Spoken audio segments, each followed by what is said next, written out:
शुरू किया जाए। तो ध्यान दीजिए, हम लोग ट्रांजैक्शन को रिकॉर्ड कर रहे हैं। कैसे ट्रांजैक्शन को रिकॉर्ड किया जाता है तो हम लोगों ने सीखा है कि किसी भी ट्रांजैक्शन को रिकॉर्ड करने के लिए कितने स्टेप फॉलो करने होते हैं? 3 स्टेप फॉलो करने होते हैं। कितने स्टेप? 3 स्टेप। सबसे पहला स्टेप क्या होता है? 2 अकाउंट की पहचान करना। सबसे पहला स्टेप 2 अकाउंट की पहचान करना। दूसरा स्टेप बताइए। जब 2 अकाउंट की पहचान हो जाए उसके बाद यस उनका नेचर पहचान के ये बताना कि वो पर्सनल है कि रियल है कि नॉमिनल है। और तीसरा स्टेप बताएंगे, अगर ये पहचान हो जाए कि पर्सनल है कि रियल है कि नॉमिनल है तो फिर क्या करेंगे? उनका गोल्डन रूल पढ़ के उनको डेबिट और क्रेडिट कर देंगे। ये 3 स्टेप है।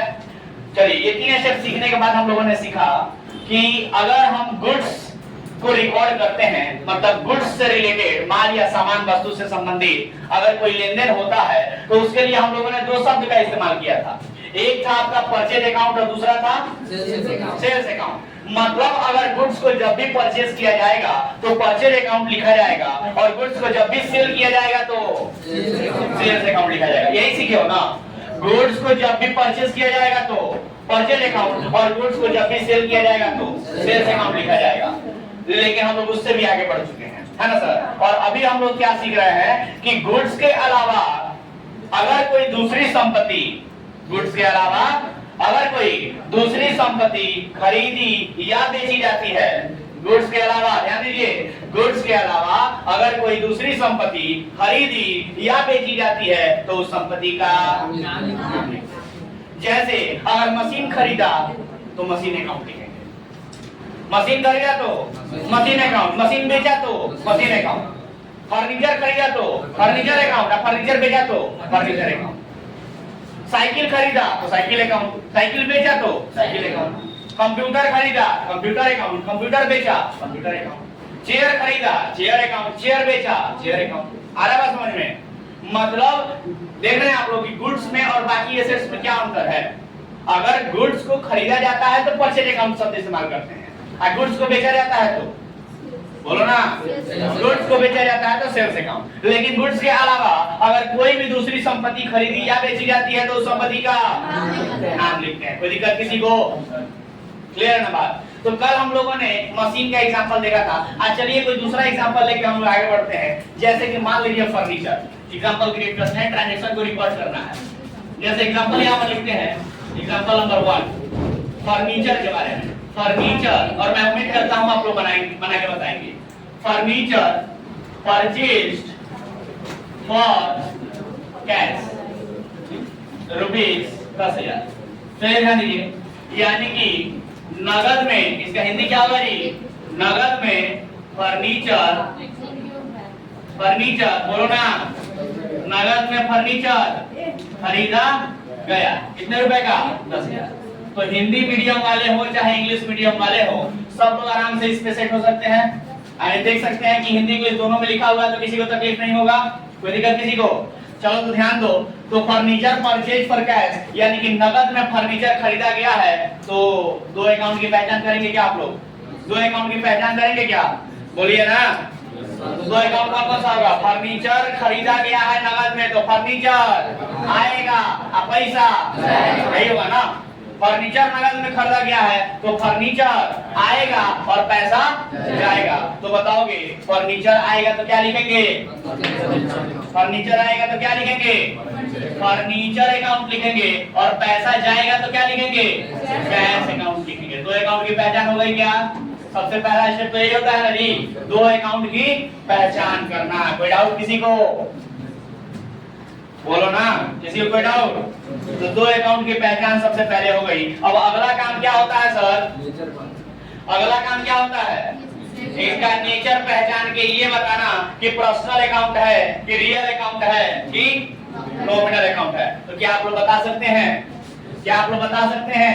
फर्नीचर क्या है? फर्नीचर एसेट है तो रियल अकाउंट। और कैश क्या है? कैश भी एसेट है तो रियल अकाउंट। ये भी काम हो गया। यानी पहला स्टेप हमारा था 2 अकाउंट की पहचान करना। जब ये काम हो गया तो दूसरा स्टेप क्या है? इनका नेचर पहचान के ये बताना कि पर्सनल अकाउंट है कि रियल अकाउंट है कि नॉमिनल अकाउंट है। और तीसरा स्टेप बताएंगे तीसरा इसको पढ़िए, इनका गोल्डन रूल पढ़ के इनको डेबिट और क्रेडिट करना। तो क्या इनका गोल्डन रूल हम लोग पढ़ सकते हैं?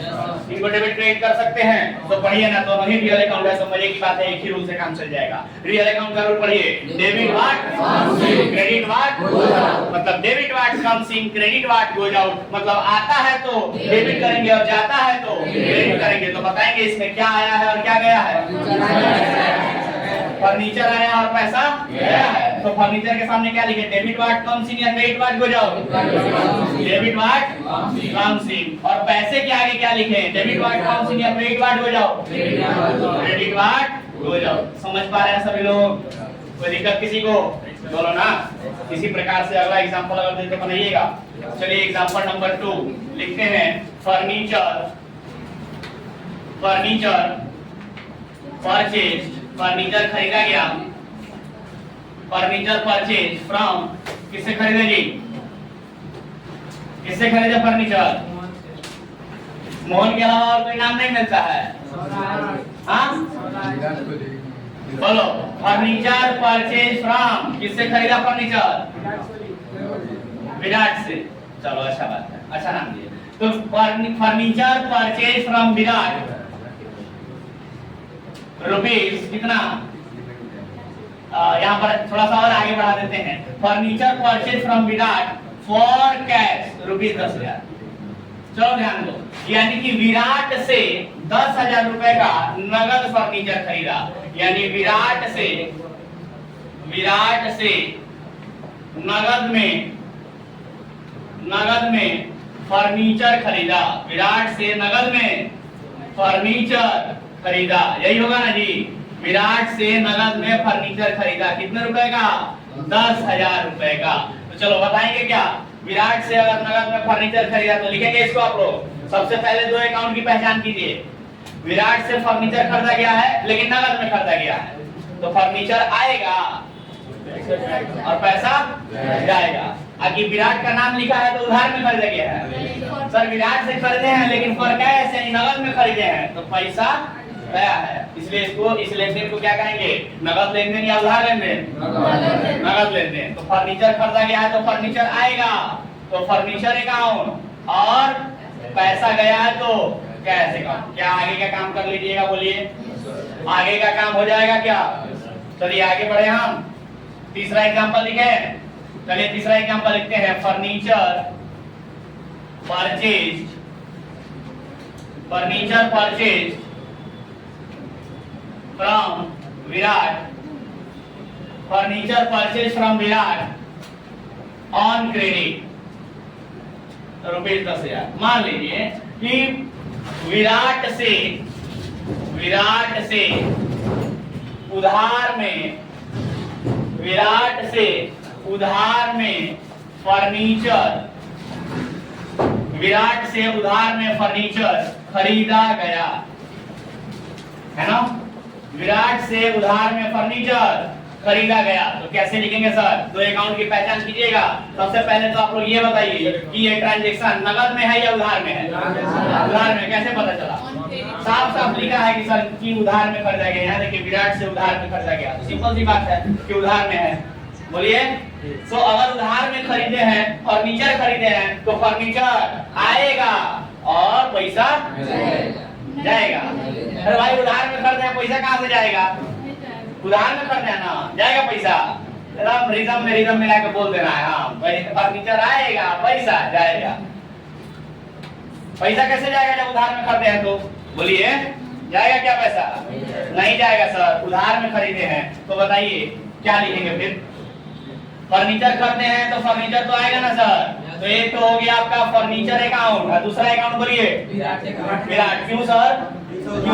यस सर, क्योंकि अगर किसी भी व्यक्ति से उधार में कुछ खरीदा जाता है तो सामने वाले का नाम लिखा जाता है। यहाँ पर सामने वाला कौन है? विराट। तो विराट का नाम लिखेंगे ना सर, विराट अकाउंट। कोई दिक्कत किसी को? बोलो ना। चलो तो अब क्या करेंगे? आगे का स्टेप कर लीजिएगा आप लोग। चलो सर, तो आगे का स्टेप करके दिखाइए जल्दी से। डू इट फास्ट, फिर आगे लिखते हैं। जल्दी कीजिए, समय नहीं है, कम समय में ज्यादा पढ़। पीछे तक दिखाई दे रहा है सबको? फास्ट। चलिए तो इसमें हम लिखें क्या, चलिए इसको आगे बढ़ाते हैं। तो फर्नीचर अकाउंट और कैश अकाउंट यहाँ पर, तो फर्नीचर बताइए क्या है, एसेट है तो रियल अकाउंट, और कैश क्या है, कैश भी एसेट है तो रियल अकाउंट। उसके बाद रियल अकाउंट दोनों है तो रियल अकाउंट का रूप पढ़ेंगे, डेबिट वाट क्रेडिट वाट, आता है तो डेबिट और जाता है तो बताएंगे फर्नीचर आया है कि गया है, आया है तो क्या लिखेंगे, डेबिट वाट कम्स इन, और पैसा आया है कि गया है, गया है तो क्या लिखेंगे, क्रेडिट वाट गोज आउट। समझ पा रहे हैं क्या? तो कहने का मेरा मतलब ये है कि सर इससे हम लोग को लॉजिकली पता चल पा रहा है कि आखिरकार फर्नीचर अकाउंट डेबिट हुआ है तो क्यों हुआ है, कैश अकाउंट क्रेडिट हुआ है तो क्यों हुआ है, लॉजिक के साथ रीजन के साथ हमें पता चल रहा है। आया बात समझ में? अगर कोई भी पूछता है कि फर्नीचर को आपने डेबिट किया है तो क्यों किया है, तो आपको लॉजिक पता है क्योंकि फर्नीचर एसेट है और एसेट है तो रियल अकाउंट है, और रियल अकाउंट का रूल करता है डेबिट वाट कम्स इन। अगर हमने फर्नीचर खरीदा है तो फर्नीचर आया है इसलिए उसको डेबिट वाट कम्स इन से डेबिट किए हैं। डेबिट वाट कम्स इन का आता है ना रियल अकाउंट का, तो उसको हम लोग किए। आया बात समझ में? चलिए आगे बढ़ते हैं। दूसरा नंबर कहता है furniture purchase from Virat on credit, यानी विराट से फर्नीचर उधार में खरीदा गया। तो फर्नीचर अकाउंट उधार में खरीदा गया है तो सामने वाले का नाम विराट अकाउंट। चलो आगे बताओ, फर्नीचर क्या है, एसेट है तो रियल अकाउंट, विराट क्या है, विराट किसी का नाम है तो पर्सनल अकाउंट। कोई दिक्कत किसी को?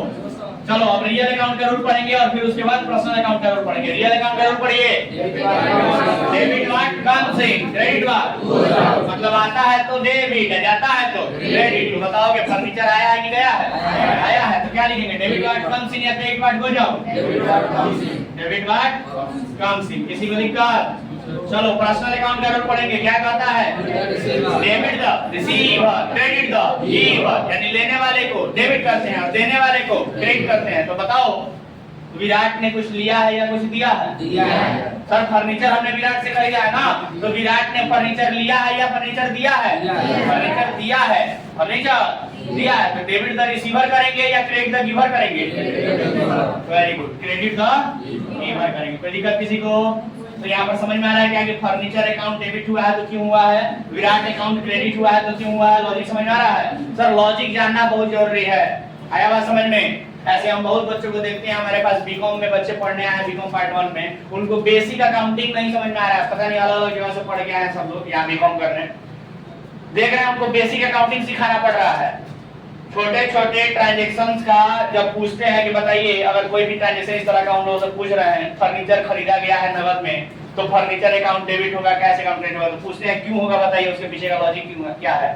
फर्नीचर डेबिट हुआ है तो क्यों हुआ है, कैश क्रेडिट हुआ है तो क्यों हुआ है, लॉजिक नहीं पता है। और आप देख सकते हैं काफी आसान चीजें है ये सब, लेकिन सर ये सब लॉजिक्स बहुत कम बताए जाते हैं, तो यहाँ पे बताया जा रहा है तो अच्छे प्रकार से आप लोग सीख लीजिए, ठीक है। चलिए ध्यान दीजिए, तुम लोगों को फिर बीकॉम में आया है लेकिन फिर से बेसिक से सिखाना पड़ रहा है हम लोगों को सब कुछ। चलिए अब आगे बात करते हैं अगला ट्रांजैक्शन की। ट्रांजैक्शन नंबर 3 के बाद आते हैं ट्रांजैक्शन नंबर 4 की तरफ। फिर से हम लोग फर्नीचर खरीदते हैं। चलिए फर्नीचर परचेज्ड, फर्नीचर खरीदा गया, furniture purchased, furniture purchased from Virat rupees 10,000। चलिए बताइए विराट से फर्नीचर खरीदा गया, विराट से फर्नीचर खरीदा गया, विराट से फर्नीचर खरीदा गया, कितने रुपए का, 10,000 रुपए का। तो बताओगे क्या? चलो बताओ, फर्नीचर विराट से 10,000 का खरीदा गया, कैसे लिखेंगे? फर्नीचर खरीदा गया तो फर्नीचर तो आएगा ना सर, तो फर्नीचर अकाउंट, और बोलो क्यों विराट अकाउंट? क्योंकि केवल विराट का नाम लिखा हुआ है और उसके बाद फॉरकैश नहीं लिखा है। इसका सिंपल सा मतलब है कि विराट से उधार में सामान खरीदा गया, और जब कभी भी किसी से उधार में सामान खरीदा जाता है तो उसका नाम लिखा जाता है, इसीलिए हम लोग यहाँ पर क्या लिखेंगे, विराट अकाउंट लिखेंगे। आया बात समझ में? चलो फर्नीचर अकाउंट क्या है, एसेट है तो सभी लोग बोलेंगे, विराट क्या है, नाम है तो पर्सनल अकाउंट। कोई दिक्कत? चलो अब आगे बोलेंगे, रियल अकाउंट का रूल पढ़ेंगे। क्या कहता है? Debit what comes in, credit what goes out. आता है तो डेबिट, जाता है तो क्रेडिट। तो बताएंगे कि फर्नीचर आया है कि गया है? आया है तो क्या लिखेंगे? Debit what comes. Very good, debit what comes in. बाकी लोग क्यों नहीं बोल रहे हैं जी? उसके बाद पर्सनल अकाउंट का rule, debit the credit the, मतलब लेने वाले को डेबिट करते हैं और देने वाले को क्रेडिट करते हैं। तो बताएंगे कि विराट ने कुछ लिया है कि कुछ दिया है? दिया है, क्योंकि हमने खरीदा है ना उससे, तो विराट ने दिया है। तो डेबिट द रिसीवर या क्रेडिट द गिवर?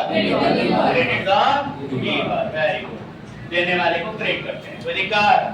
अगला पढ़े क्या? अगला एग्जांपल, एग्जांपल नंबर 5। चलो,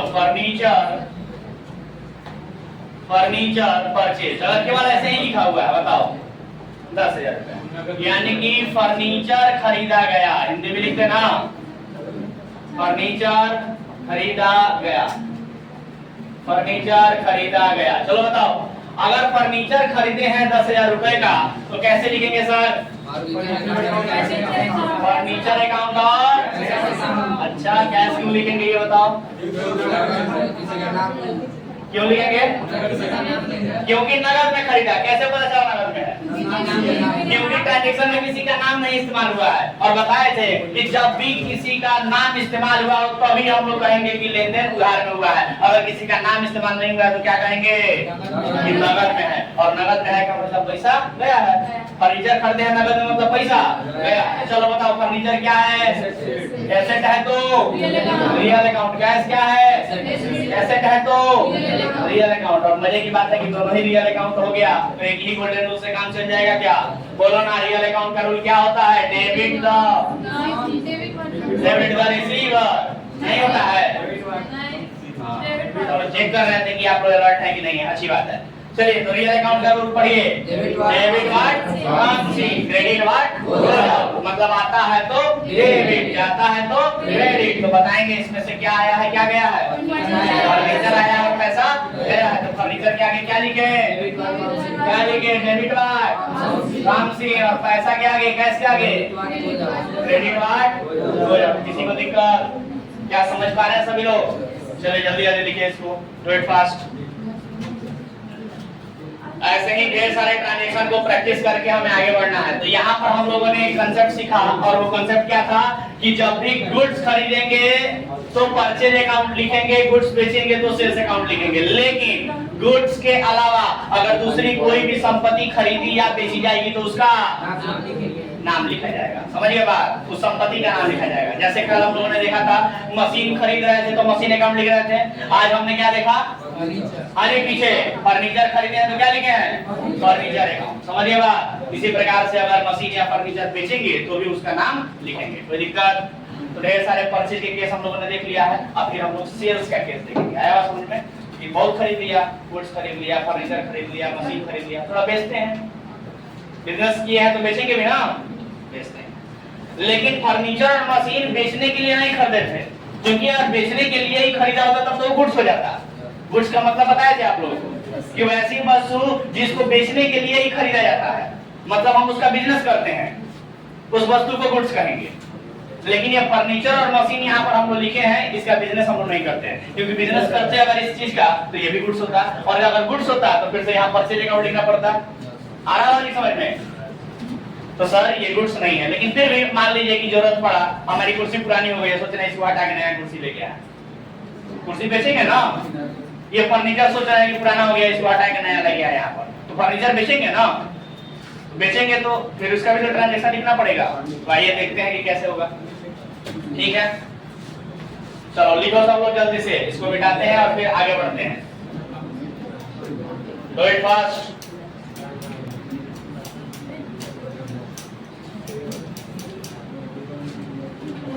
जल्दी कीजिए, जल्दी कीजिए, मिटाए इसको, मिटाए जी। उम्मीद करते हैं आप लोग लिख लिए होंगे, मिटाते हैं। ठीक है,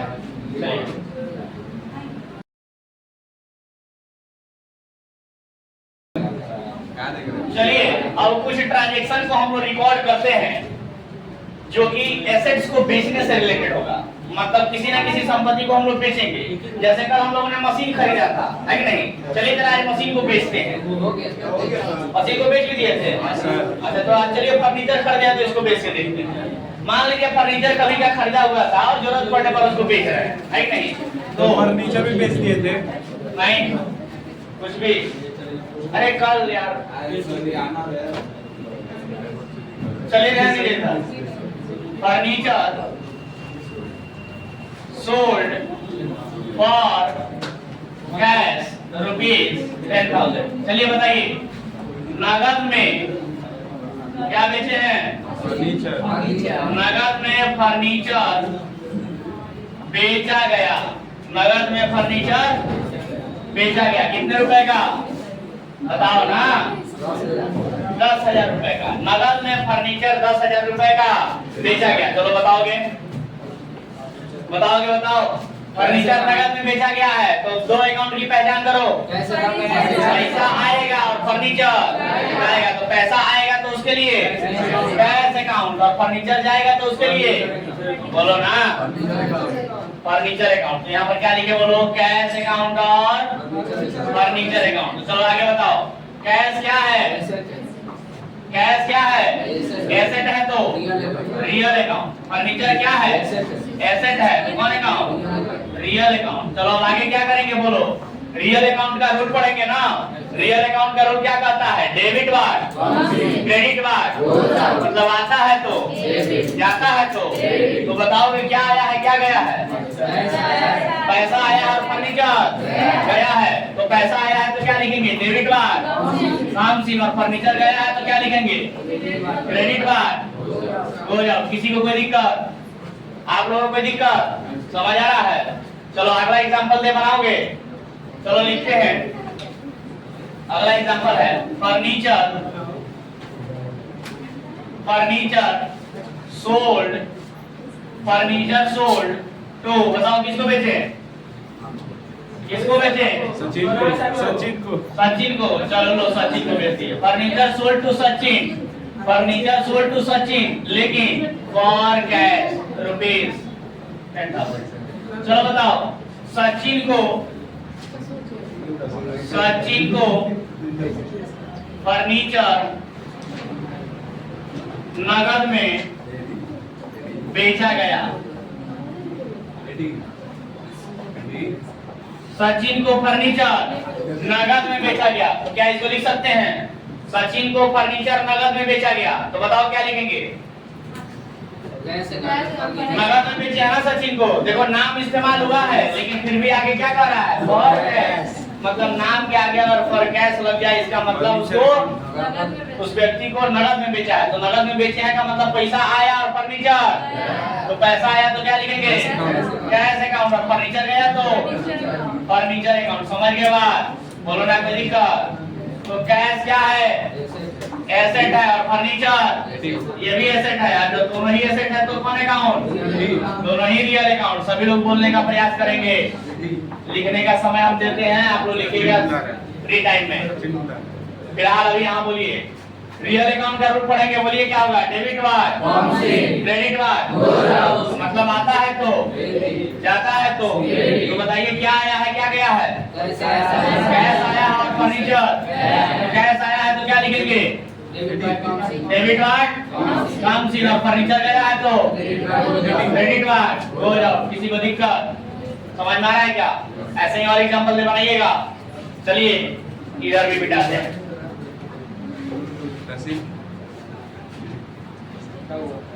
क्या करने? पढ़ाई करो। चलो अगला एग्जांपल देखो, लिखा है furniture sold to Sachin on credit. यानी इसका हिंदी क्या होगा? कोई बताएगा? बोलो ना जी। सचिन को उधार में फर्नीचर बोलो बेचा गया। कोई दिक्कत? चलो तो बताओ कैसे लिखेंगे इसको? सचिन को फर्नीचर नगद में बेचा गया है, तो कैसे लिखेंगे? दो अकाउंट की पहचान करो। सॉरी, उधार में बेचा गया है। फर्नीचर सचिन को उधार में बेचा गया है, दो अकाउंट की पहचान। सचिन अकाउंट क्यों लिखेंगे? क्योंकि उसको उधार में बेचते हैं। जब भी किसी को उधार में बेचते हैं तो सामने वाले का देखे हो ना, दुकानदार क्या करता है, जाओगे दुकान पर कहीं सामान खरीदने उधार में तो डायरी निकालेगा, है ना, और निकाल के तुम्हारा नाम लिख लेगा डायरी में, है कि नहीं? मतलब वो क्या बताना चाहता है कि जब भी उधार में लेन देन होगा तो सामने वाले का नाम लिखा जाएगा। इसीलिए अगर सचिन को हमने उधार में बेचा है तो सचिन का नाम लिखेंगे कि नहीं लिखेंगे? बोलो ना, सचिन अकाउंट। और बोलो, फर्नीचर बेचे हैं तो फर्नीचर अकाउंट। किसी को दिक्कत? समझ पा रहे हो? चलो बताओ, सचिन क्या है? सचिन क्या है जी? नाम है। नाम है तो कौन अकाउंट? नाम है तो कौन अकाउंट? Personal account. फर्नीचर क्या है? फर्नीचर क्या है? एसेट है तो रियल अकाउंट। चलो लिखने में व्यस्त नहीं रहो, बताओ बोले ना नहीं लिखने के लिए। इधर बताओ, चलो बताओ, पर्सनल अकाउंट जरूर बोलो। डेबिट कार्ड कम से क्रेडिट कार्ड हो जाओ, है ना? पिटाई करेंगे। पर्सनल अकाउंट का role debit the, credit the, यानी लेने वाले को डेबिट करते हैं, देने वाले को क्रेडिट करते हैं। तो बताओगे सचिन ने कुछ लिया है कि दिया है? हमने बेचा है ना सचिन को, तो हमने बेचा है तो सचिन ने लिया है कि दिया है? लिया है। तो डेबिट द रिसीवर या credit the giver? Debit the receiver. ध्यान क्लास में रखो, इधर उधर नहीं। रियल अकाउंट का रोल पढ़ो। डेबिट वाट, क्रेडिट वाट। मतलब आता है तो डेबिट, जाता है तो क्रेडिट। तो बताओगे फर्नीचर आया है कि गया है? फर्नीचर तो हमने बेच दिया ना, तो फर्नीचर आएगा कि जाएगा? जाएगा। तो डेबिट वाट कम से लिखेंगे या क्रेडिट वाट हो जाओ लिखेंगे? क्रेडिट वाट हो जाओ लिखेंगे। किसी को कोई दिक्कत? समझ पा रहे हो अच्छे से? चलो तो अगला इधर का मिटा दें। उम्मीद करें आप लोग लिख लिए हैं।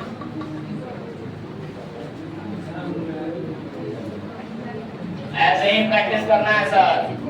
कुछ ट्रांजैक्शन और हम लोग प्रैक्टिस कर लेंगे और फिर हम लोग पाएंगे कि हम लोग का लेवल बेसिक कितना स्टैंडर्ड बन चुका है बढ़िया, कि उसके बाद बुक का कोई सा भी क्वेश्चन आएगा हम लोग आराम से बनाएंगे। ठीक है, चलो देखो, फर्नीचर सोल्ड यानी फर्नीचर बेचा गया टू सचिन रुपये 10,000। चलो बताओ, सचिन को फर्नीचर बेचा, कैसे लिखेंगे? चलो बताओ, सचिन को फर्नीचर बेचा कैसे लिखेंगे? सचिन अकाउंट और फर्नीचर अकाउंट। तो सचिन को फर्नीचर बेचा तो उसका नाम लिखेंगे। क्यों लिखेंगे नाम? क्योंकि उसका नाम ट्रांजैक्शन में उसका नाम लिखने के बाद फॉर कैश नहीं लिखा है। इसका मतलब कि सचिन को उधार में बेचा गया है, और जब भी किसी को उधार में बेचते हैं तो उसका नाम लिखते हैं। तो सचिन अकाउंट लिख दे क्या? उसके बाद क्या लिखेंगे? Furniture account. क्यों? क्योंकि फर्नीचर बेचा गया है। चलो बताओ, सचिन क्या है? सचिन क्या है? नाम है। नाम है तो पर्सनल अकाउंट। फर्नीचर क्या है? फर्नीचर क्या है जी? एसेट है तो रियल अकाउंट। तो अब पर्सनल अकाउंट और रियल अकाउंट दोनों का रूल पढ़ेंगे ना। चलो बताओ, पर्सनल अकाउंट का rule debit the receiver, credit the giver, यानी लेने वाले को डेबिट करते हैं, देने वाले को क्रेडिट करते हैं। तो हमने फर्नीचर सचिन को बेचा है तो सचिन ने लिया है कि दिया है? फर्नीचर सचिन ने लिया है। तो डेबिट द रिसीवर या क्रेडिट द गिवर? बोलो ना, डेबिट द रिसीवर या credit the giver? Debit the receiver. उसके बाद रियल अकाउंट का रूल पढ़ेंगे। क्या कहता है रियल अकाउंट का रूल? डेबिट वाट समथिंग, क्रेडिट वाट मतलब आता है तो जाता है तो। तो बताओगे फर्नीचर आया है कि गया है? आया है। गया है सर। फर्नीचर बेचे है ना हम लोग, तो फर्नीचर आएगा कि जाएगा? जाएगा। तो डेबिट वाट कम से या क्रेडिट वाट हो जाओ? क्रेडिट वाट हो जाओ। किसी को दिक्कत? बोलो ना, नहीं है ना दिक्कत? तो जब दिक्कत नहीं है तो फिर क्या दिक्कत है मोहतरमा को? क्या दिक्कत है? क्या दिक्कत है सुबह सुबह? दिक्कत है तो जाओ रेस्ट करो, दवा खाओ। किसे दिक्कत है दवा मंगा दे? नहीं, चलो देखो आगे। चलो लास्ट ट्रांजेक्शन एक और लिखते हैं। Furniture sold. चलो बताओ फर्नीचर सोल्ड का मतलब? फर्नीचर बेचा गया, फर्नीचर बेचा गया। चलो बताओ इसको कैसे लिखेंगे? फर्नीचर बेचा गया कैसे लिखेंगे? बोलो, फर्नीचर बेचा गया कैसे लिखेंगे? फर्नीचर बेचा गया नगद में उधार में? ये नगद में बेचे हैं या उधार में बेचे हैं? नगद में बेचे हैं। कैसे पता? क्योंकि ट्रांजैक्शन में लेन देन में किसी का नाम नहीं लिखा है, और जब किसी का नाम नहीं लिखा होता है इसका मतलब नगद में बेचा गया है, और नगद में बेचेंगे तो पैसा आएगा और फर्नीचर जाएगा। तो कैश क्या है? कैश एसेट है तो रियल अकाउंट। फर्नीचर क्या है? एसेट है तो रियल अकाउंट। तो रियल अकाउंट का पढ़ेंगे रूल। कैसा है? डेबिट वाट कम से क्रेडिट वाट आता है तो डेबिट, जाता है तो बताओ ना पैसा आया है कि गया? आया है कि गया है? आया है। तो डेबिट वाट कम से और क्रेडिट वाट हो जाओ। क्या लिख दे? क्या कोई दिक्कत? क्या ट्रांजैक्शन अच्छे से समझ पा रहे हैं आप लोग? कोई दिक्कत? चलिए इसको लिखिए फटाफट, सभी लोग लिखिए, डू इट फास्ट। और फिर इसके बाद हम लोग कुछ अलग तरह के ट्रांजैक्शन को देखेंगे। ये तो हो गया गुड्स से रिलेटेड, और गुड्स के अलावा कोई दूसरी संपत्ति है तो उससे रिलेटेड है कि नहीं? लेकिन अब हम लोग गुड्स और ये इन सब तरह के एसेट्स के अलावा कुछ और ट्रांजैक्शंस को हम लोग देखेंगे, ठीक है? ताकि जब क्वेश्चन शुरू करें तो हम लोग को कुछ भी उसमें नया ना दिखे, आराम से हम लोग क्वेश्चन बना सके लॉजिक के साथ कि कोई अकाउंट डेबिट हो रहा है तो क्यों हो रहा है, क्रेडिट हो रहा है तो क्यों हो रहा है। आया बात समझ में? लॉजिक के साथ। तो डू इट फास्ट, जल्दी कीजिए इसको रिकॉर्ड।